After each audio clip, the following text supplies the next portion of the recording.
करके। दोस्तों नमस्कार, मैं विकास, आप देख रहे हैं जस्ट टीवी इंडिया। एक बार फिर से जय भगवान जाटव जी मेरे साथ मौजूद हैं और लगातार हम उनसे चर्चा करते हैं बहुजन समाज को लेकर। तो ऐसे में सर क्या कहेंगे, 2024 जो है आने वाला है और लोकसभा के इलेक्शन होने वाले हैं, जहां एक तरफ मायावती जो है किसी भी गठबंधन में नहीं है, वो लगातार प्रयास कर रही हैं अपने दम पर सत्ता में आने की।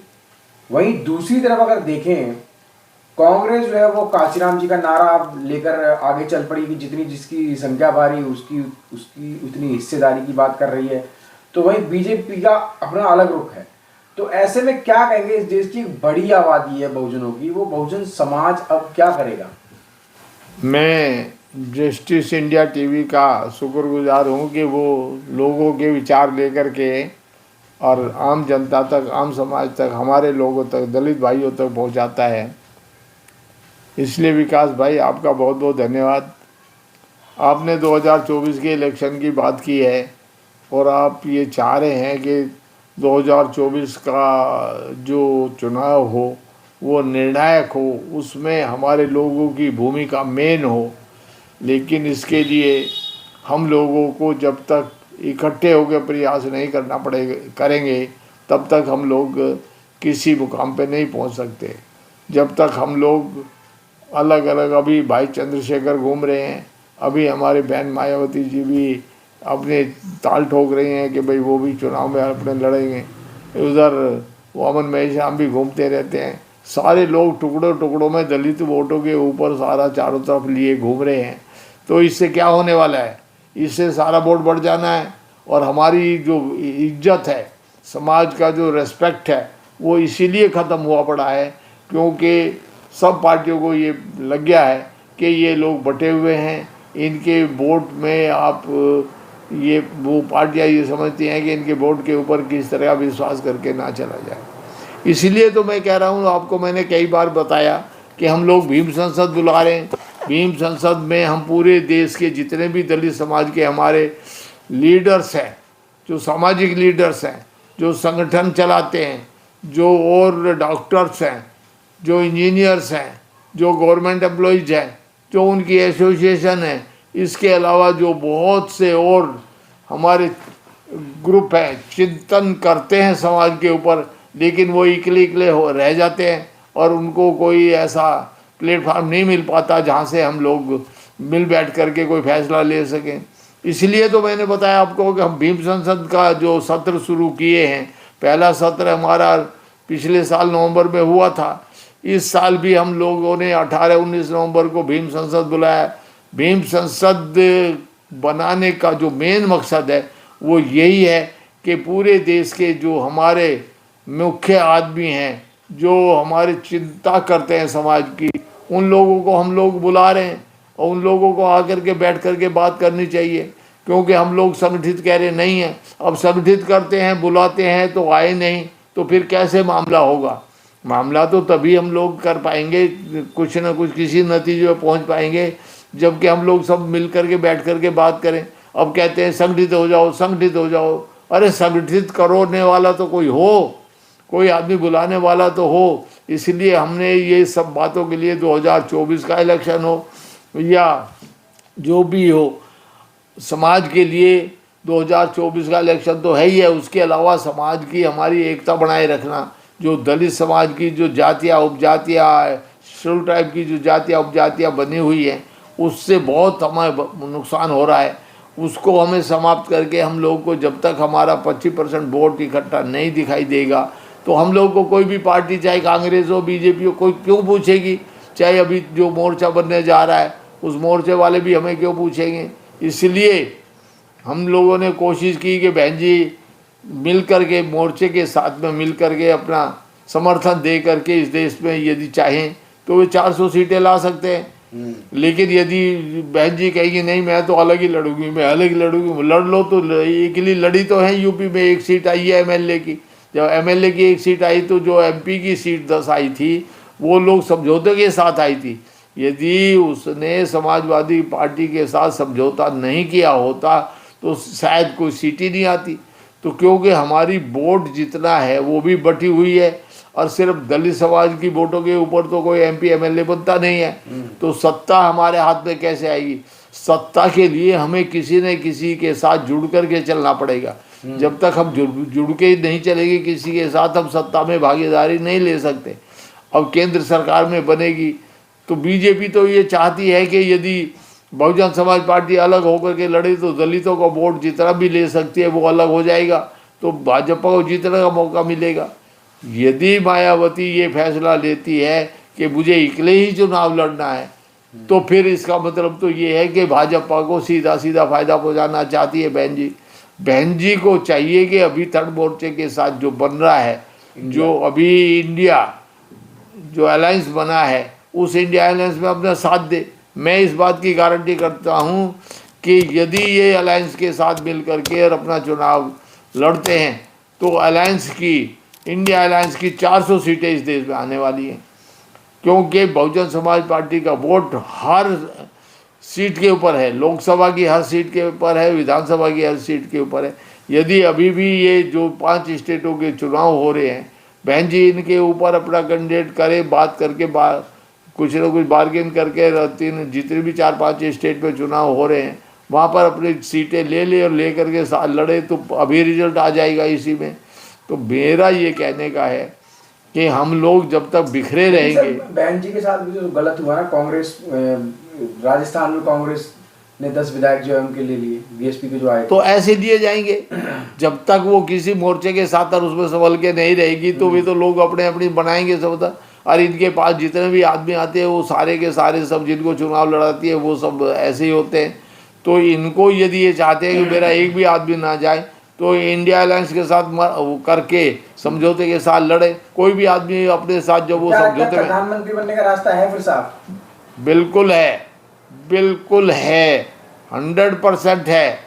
पर मायावती जी ये कहे तो उसके साथ जाए तो मैं कहता हूँ कि वो अपने जितनी सीटों का वो हक बनता उनका उतनी लड़े। उतने में मैं कहता हूँ कि 75% सीटें मायावती जीत जाएगी, कि मेरी गारंटी है जीतेगी। लेकिन मायावती को भी तो कोई समझाने वाला, कहने वाला होना चाहिए। मैं तो वहाँ हूँ नहीं, जब मैं उसको समझाता था या काशीराम जी को समझाता था, बताता था। आज तो कोई अब उनके पास कोई इस तरह का है नहीं कि कोई भी दलित लीडर उनके पास हो। खैर वो इन बातों को छोड़ो, आप ये देखिए कि अभी जो हम लोग भीम संसद का सत्र बुलाया है, 18 और 19 नवंबर का भीम संसद का सत्र बुलाया है। उस भीम संसद के सत्र को बुलाने का मेन कारण यही है कि हम लोग जो हमारी समस्याएं पार्लियामेंट हाउस के अंदर, लोकसभा के अंदर जो डिस्कस होनी चाहिए, जो चर्चा होनी चाहिए, 131 आदमी MP जाते हैं। क्या किसी ने कोई सवाल उठाया? क्या किसी ने बताया कि हमारे बजट का पैसा जो आता है वो कहाँ जाता है, क्या होता है उसका? और हमें बजट का पैसा जो इन्होंने 27 जून 2005 को एक फैसला लिया हुआ है, प्रधानमंत्री की अध्यक्षता में 2005 में फैसला लिया कि हम लोग आबादी के अनुपात में इनको पैसा देंगे, और आबादी के अनुपात में जो पैसा देंगे वो ना डाइवर्टेबल है ना वो लैप्सेबल है। और कहते हैं कि हम 10 साल में इनको सामान्य वर्गों के बराबर ले आएंगे।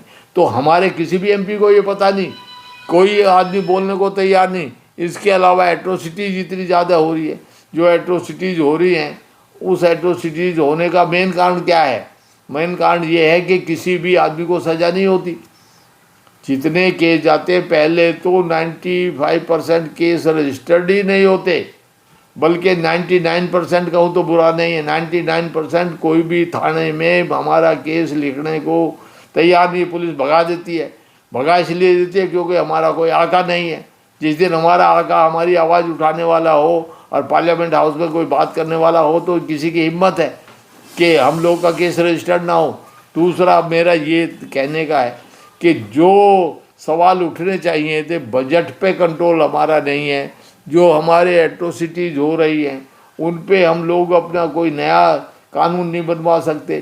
पहले मैंने आपको बताया था पहले भी कि ज्ञानसुधा मिश्रा थी, एक UU ललित था। 2 आदमियों ने प्रेस कॉन्फ्रेंस में बोला था इस बात को कि यदि दलितों को न्याय चाहिए तो उसमें हमें केस प्रूव करने की बजाय वहाँ जहाँ पर घटना घटी है, जहाँ पीड़ित परिवार है, उसके आसपास उसके आदमी हैं, वहाँ पर जुडिशियल अफसर जाए, वो अपने साथ में पुलिस प्रशासन के और प्रशासन के अधिकारी भी ले करके जाए, तो वहाँ एसएसपी भी हो, उसका या उत्तराधिकारी हो, कोई उसका नॉमिनी हो, और इसी तरह से हमारे डीएम जाए, डीएम का भी कोई ना कोई उत्तराधिकारी या नॉमिनी वहाँ पर जाना चाहिए, और उनकी वो लोग वहाँ रिपोर्ट जो बनाए, मौके पर पीड़ित के बयान लें और पीड़ित गवाहों के बयान भी वहीं ले ले। उसके बाद दोबारा कोर्ट में जाने की जरूरत ना पड़े बयान देने के लिए, ना पीड़ित को जाना पड़े, ना लड़की को जाना पड़े कि वो कहें कि भाई तुम्हारे साथ रेप हुआ, तुम्हारा इनका मर्डर हुआ, घर वालों को ना बताना पड़े। और जो जो साक्ष्य वो जुटाए जुडिशल अफसर, जो पुलिस और प्रशासन को लेकर के जो साक्ष्य जुटाए, उसके ऊपर फैसला हो जाए। तो मेरा ये कहने का है कि एट्रोसिटीज एक्ट में देखिए कितने परसेंट है। दूसरा मेरा ये हमारा, मैंने कितने एमपीओ को कहा, एमपी को भी किसी को कुछ पता नहीं है, पता है तो वो सवाल उठाता नहीं। कितने, यदि 5 साल के पूरा देखो, पूरे 5 साल में कितने सवाल उठे, किस एमपी ने सवाल उठाए, बताएं तो सही हमें। कोई एमपी सब जाते हैं, बैठते चले आते हैं, कोई सवाल उठाता नहीं। वहाँ इसी काम के लिए भेजा जाता है। उनको चर्चा नहीं करनी चाहिए, बोलना नहीं चाहिए कि भाई हमारे दलितों के साथ इतना बुरा हो रहा, हमारे साथ क्या क्या जुल्म ज्यादती हो रही है। तो मेरा ये कहने का है, जो आज की तरह आज शिक्षा का सत्यानाश हो रहा, न्यू शिक्षा नीति ला रही, कितनी महंगी कर रहे, उसको कौन बोलेगा पार्लियामेंट हाउस में। जो जमीन बंटनी थी कोई नहीं बटी, अब उसके अलावा कोई आदमी का कोई इंतजाम नहीं है, लोग भूखे मर रहे, इतनी बुरी हालत है। गाय भैंस तक तो लोगों के पास नहीं, पहले कम से कम दूध बेच लेते थे। जब जमीन जायदाद ना हो और कारोबार ना हो, नौकरियां चली गई हों, कोई और रास्ता ही ना हो, तो खाएगा क्या, रोजगार कहाँ से मिलेगा उसको। तो पहले गाय भैंस मिल जाती थी बड़ी सस्ती, 500 600 1000 रुपए की, आज वो गाय भैंस भी मिलनी बंद होगी। तो मेरा ये कहने का है कि जो ये सारे सवाल हैं, ये हम लोग पार्लियामेंट हाउस के द्वारा हल करवा सकते थे। हम लोग इनके ऊपर चर्चा करते तो ये हमारे रोजगार के धंधे का कोई रास्ता निकलता। और यदि ये कहें, जब इन्होंने ये कहा कि हम 10 साल में इनको बराबर ले आएंगे, सामान्य वर्गों को बराबर ले आएंगे, तो क्या हुआ। तो पार्लियामेंट में जो बैठे हुए ये हमारे मेंबर पार्लियामेंट है, क्या ये अंधे हैं, इनको नहीं पता कि भाई हम लोग को कुछ बोलना चाहिए। भाई कोई स्कीम, एक स्कीम नहीं बन के दी। और ये एक ही बार प्रस्ताव पास नहीं हुआ 2005 का, उसके पहले भी 3-4 बार ये प्रस्ताव पास हो गए। और देश आज़ाद जब हो रहा था बाबा साहब से, उस समय भी ये लिखित में वायदा हुआ कि हम लोग इनको 10 साल में बराबर ले आएंगे। एक बात, दूसरा मैं एक बात कहना चाहता, जो हमारे समाज के आदमी जो जनरली बोलते हैं, ये जो 10 साल बढ़ा देते हैं आरक्षण, ये समाज के हमारे लोगों को भी ये पता नहीं, ये जो आरक्षण बढ़ता है ये पॉलिटिकल 10 आरक्षण है। एमपी एमएलए का 10-10 साल करके बढ़ता है। जो हमारा सर्विस में रिजर्वेशन का मामला है वो परमानेंट है। वो जब तक हम लोग दूसरे वर्गों के बराबर, सामान्य वर्गों के बराबर नहीं आ जाएंगे, तब तक आरक्षण हमारा ख़त्म नहीं हो सकता। ऐसे बहुत मुद्दे हैं जो पार्लियामेंट हाउस में डिस्कस होने चाहिए, लेकिन नहीं होते। इसलिए हम लोगों ने ये तय किया है कि हम अपना संसद अलग बनाएंगे। और हमने भीम संसद इसलिए बनाया है, हमारा आदमी यदि वहाँ सवाल नहीं उठाता तो कम से कम हम अपने लेवल पे अपनी भीम संसद में सवाल उठाएंगे, और उसके ऊपर गहन चर्चा करके हम सरकार पे दबाव बढ़ाएंगे कि भाई वो वहाँ नहीं उठा सवाल, हमारे ये समस्या है, ये सवाल है, आप इनको पूरा लागू करिए। मैं आपको अभी दिखा दूँ, ये पूरा रखा है मेरे पास, कम से कम हजारों मुद्दे ऐसे हैं, जबकि हमारे समाज के एक भी आदमी के पास इस तरह मुद्दा नहीं दे कि ये सारे मुद्दे हैं।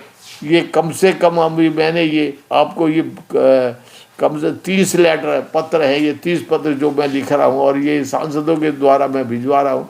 ऐसे ही हमारा ये स्कीम है बहुत सी। अभी ये क्या पूछोगे, इतनी स्कीम और इतना काम ये सारा पड़ा है, हजारों फाइलें, हजारों मुद्दे हैं, इनको सबको उठाने का काम किसका है। ये सब सांसदों का पार्लियामेंट हाउस में उठाए, लेकिन पार्लियामेंट में ये कोई आदमी उठाता नहीं है। जब ये पार्लियामेंट में सवाल नहीं उठेंगे तो हमने भीम संसद मजबूरी में ये बनाया, और हम इतनी ताकत देंगे कि ये भीम संसद हमारे जो लोकसभा है, जो वहाँ का सांसद जो पार्लियामेंट हाउस है, उसकी तरह से हमारे यहाँ चर्चा होगी, और इसमें फैसले लेकर के हम सरकार पर दबाव बनाएंगे, लागू कराएंगे। तो मैं अपने सभी बहनों भाइयों से निवेदन करूँगा कि महिलाएं इसमें ज़्यादा से ज़्यादा अपना रजिस्ट्रेशन करा दें। जो नौजवान लड़के हैं, मैं चाहता हूं कि वे लोग इसको संभालें और वो ज़्यादा से ज़्यादा इसमें भाग लें। और 18 और 19 नवंबर को आने से पहले वो अभी अपनी सीटों का रिजर्वेशन करा दें। दिल्ली के अंबेडकर भवन में ये 18 को और 19 तारीख को हमारा भीम संसद लगेगी, उसमें सबको पहुंचना जरूरी है। और जो हमारे समाज के अग्रणी नेता हैं, काम करने वाले साथी हैं, वो सब लोगों को इतला कर दें, उनको बताइए, उनकी ड्यूटी है, और वो अपना हमें यहाँ रजिस्ट्रेशन करा दें। मेरा टेलीफोन नंबर है 9810634677। और मेरा जो जिसके ऊपर मेरे को तुरंत अपने आने की सूचना दे, उसके लिए वो करें indiarsp@gmail.com। इसके ऊपर हमें अपना तुरंत पता भेजे जो जो लोग इसमें आने का है, और सब ज़्यादा से ज़्यादा इसमें भाग लें। नौजवान ज़्यादा से ज़्यादा आए, हमारे जितने लीडरान और जो काम करते हैं, संगठनों के हैं, जो भी समाज में काम कर रहे हैं, चाहे वो किसी भी सोसाइटी के, किसी भी संगठन के हैं, उन सबको तुरंत हमारा आने का अपनी सूचना देनी चाहिए। और ये संसद ऐसी होगी, अभी दूसरा सेशन है, दूसरे सेशन में हम लोग बता देंगे पूरे देश में, हमारे बड़े बड़े लोग आने वाले हैं, जो भी इसमें हैं भाग लेंगे, चर्चा होगी, और इसमें हम जो लोग फैसले करेंगे वो इस सरकार को कुछ सबक सिखाएंगे, बताएंगे कि हमारे साथ जो जुल्म जाती है, आगे हम ये जुल्म जाती नहीं सहेंगे, और हमें जवाब देने के लिए तैयार रहना है। और हम ये भी फैसला लेंगे कि 2024 में जो इलेक्शन होने जा रहा है, उसमें हम क्या स्टेप लें, कहाँ जाए, क्या करें। जब तक हम इकट्ठे होकर के कोई फैसला नहीं लेंगे, हमारी कोई पूछ नहीं होगी। ये हमारी इज्जत तभी होगी जबकि हम सब लोग एक दिखाई देंगे, इकट्ठे एक मंच पे बैठेंगे। इन्हीं शब्दों के साथ मैं अपने सभी भाइयों बहनों का, सभी साथियों को जय भीम, नमो बुद्धाय।